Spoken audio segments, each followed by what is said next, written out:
রাহমাতুল্লাহি ওয়া বারাকাতুহু। বিভিন্ন জনপদে মুসলিম লাঞ্ছিত, নির্যাতিত ও অপমানিত হচ্ছে।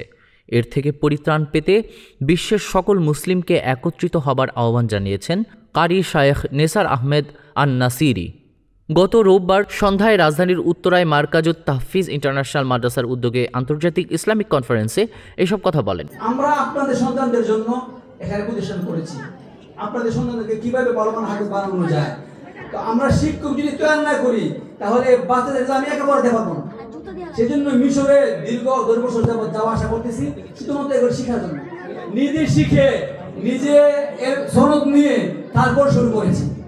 সবাই দোয়া করবেন, আমরা বাংলাদেশে এই রেওয়ায়েত প্রত্যেকটা রেওয়ায়েত চালু করতে চাই। যাদেরকে আল্লাহ ধৈর্য দিয়েছেন তারা প্রকাশ্যে হোক গোপনে হোক মসজিদ মাদ্রাসা ইসলামী কাজে দান করবে, সেই দানটা আল্লাহ সুবহানাহু ওয়া তাআলা বলেন যে ওটার মধ্যে কোনো লস নাই, লাভ আর লাভ।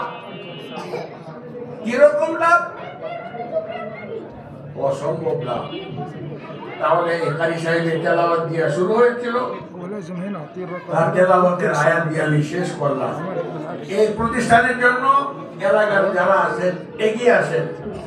এখানে উপস্থিত ছিলেন ফিলিস্তিনি প্রতিনিধি শায়েখ ডক্টর ফাউকি মোহাম্মদ জাওয়াদ, মিশরের কারি বিন আবদুল্লাহ আল কুরাশি, মিশরের আল আজহার বিশ্ববিদ্যালয়ের এমফিল গবেষক সাইয়দ বেলাল বিন আশরাফ আল আজহারি, মাওলানা লুৎফুর রহমান, ঢাকা বিশ্ববিদ্যালয়ের মসজিদের খতিব হাফেজ কারি নাজির মাহমুদ সহ আরও দেশবরেণ্য হাফেজ ও কারিরা। দিন প্রতিষ্ঠার জন্য আধুনিক শিক্ষায় শিক্ষিত হয়ে কুরআনের আলো ছড়িয়ে দিতে হবে। বক্তারা ফিলিস্তিনের জন্য দোয়া করে বলেন, বিশ্বের মুসলিম নির্যাতন করছে পশ্চিমারা, তাদের বিরুদ্ধে সবাইকে ঐক্যবদ্ধ হয়ে রুখে দিতে হবে। সকল মুসলিম বিশ্ব একসাথে হলে কোনো অপশক্তি দাঁড়াতে পারবে না বলেও জানান বক্তারা। উপস্থাপনায় ছিলেন মাওলানা মাজহারুল ইসলাম।